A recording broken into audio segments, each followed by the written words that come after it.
So నా సుదీర్ఘ ఈ 12 సంవత్సరాల సుదీర్ఘ ప్రయాణం నా శివభారతి ట్యూషన్ లో ఎలా ఉంది అంటే ఎన్నో నేర్చుకున్నాం, ఎన్నో మెమరీస్ ని చేసుకున్నాం. ఈ ట్యూషన్ ద్వారా మేము ఎన్నో నేర్చుకున్నాం. సో మీకు ముందుగా ఒకటి చెప్పాలి, a good teacher like A candle. అంటే మీకు చెప్తాను, ఒక మంచి ఉపాధ్యాయుడు అనే వాళ్ళు వెలుగుతున్న కొవ్వొత్తిలా ఉంటారు. సో కొవ్వొత్తికి తెలుసు నేను ఆరిపోతున్నాను అని. కొవ్వొత్తికి తెలిసినా కూడాను చీకటిలో ఉన్న వాళ్ళకి వెలుగునిస్తుంది. అది కొవ్వొత్తి యొక్క గొప్పతనం. అంటే a good education can change anyone.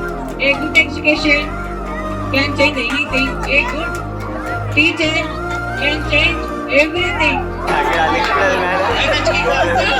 ಎಷ್ಟು ಜನ್ಮಕ್ಕೆ ಇದ್ರೆ ನಮಗೆ ಶಿಕ್ಷಕರಾಗಿ ನಮ್ಮೂರಿಗೆ ಎಷ್ಟು ಜನ ಇದ್ರು ಕೂಡ ಒಳ್ಳೆ ಮಕ್ಕಳು ಇದ್ರೆ ನಮ್ಮೂರೇ ಚೇತ ಆಗಿದ್ದಾಗ ನೀನೇ ನಿದರ್ಶನ ನಮ್ಮೂರಿಗೆ ಎಷ್ಟು ನಮ್ಮ ಫ್ರೆಂಡ್ಸ್ ಹೇಳ್ತಾ ಇದ್ದೆ ನಮ್ಮ ಸಾರ್ ಹೇಳ್ತೀನಿ ನಮ್ಮ ಲಕ್ಕಿ ಎಷ್ಟು ಜನ ಎಷ್ಟು ಮಾರ್ಕೆಟಿಂಗ್ ಸಾರ್ ಮುಸಿಗೆ ಕೆಲಸ ಹೇಳ್ತಿದ್ರು ಸರ್.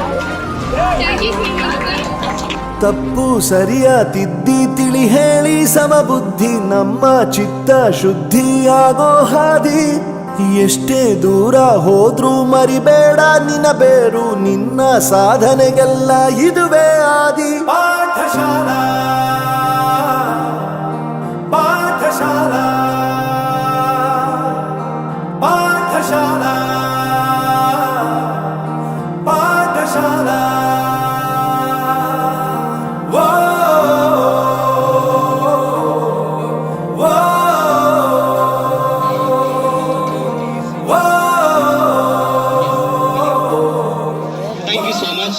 ಎಲ್ಲರಿಗೂ ಧನ್ಯವಾದಗಳು. ನನ್ನ ಜೀವನದಲ್ಲಿ ಅತಿ ಮುಖ್ಯವಾದಂತ ನನಗೆ ತಂದೆ ತಾಯಿ, ನಮ್ಮ ಬಂಧು ಬಳಗ, ನನ್ನ ಅಣ್ಣ ತಮ್ಮಂದ್ರು.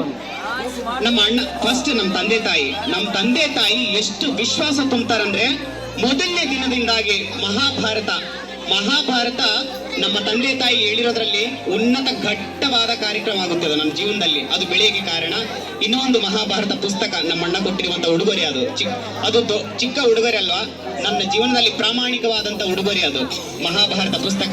ಇನ್ನೊಂದು ನಮ್ಮ ಅಣ್ಣ ತಮ್ಮಂದಿರಿಗೆ ಎಷ್ಟು ಪ್ರೀತಿ, ವಿಶ್ವಾಸ, ನಂಬಿಕೆ, ದೃಢ ವಿಶ್ವಾಸ. ಎಷ್ಟೇ ನಾವು ಕಚ್ಚಾಟ್ರು ಕೂಡ ಏನಕ್ಕೆ ಗೊತ್ತಾ, ನಮ್ಮ ಅಣ್ಣ ತಮ್ಮಂದ್ರು ಜಗಳಾಡ್ತೀವಿ, ಆದ್ರೆ ಏನಕ್ಕೆ ಗೊತ್ತಾ, ಅದು ನಮ್ಮ ಮುಂದೆ ಬಾಳನ್ನು ನಡೆಸಿಕೊಳ್ಳೋಕೆ ಎಲ್ಲರಿಗೂ ಒಂದು ಛಲ ಇದೆ. ನಮ್ಮ ಅಣ್ಣ ತಮ್ಮನಿಗೆ ಕೂಡ ಅಷ್ಟು ಛಲ ಬರ್ಬೇಕನ್ನೋದು. ಈ ಮಕ್ಕಳು ಈಗ ಇದು ಮಾಡಿದ್ದಕ್ಕೆ ಒಂದು ಕ್ಷಣ ಒಂದು ಅರ್ಥ ಇತ್ತು ನನಗೆ. ತುತ್ತು ಕಾರಣದ ಕೊಳೆಗೆ ಸುತ್ತ ನಿಂತಿರುವಾಗ ಗತ್ತು ಶ್ರೀಮಂತಿಕೆಯ ಮೋಹಬೇಕೆ. ಈ ಪದ ಎಷ್ಟು ನನಗೆ ಅದು ಧುಮುಕ್ತ ಬರ್ತಿದೆ. ತುತ್ತು ಕಾಣದ ಕೊಳೆಗೆ ಸುತ್ತ ನಿಂತಿರುವಾಗ ಗತ್ತು ಶ್ರೀಮಂತಿಕೆಯ ಮೋಹ ಬೇಕೆ.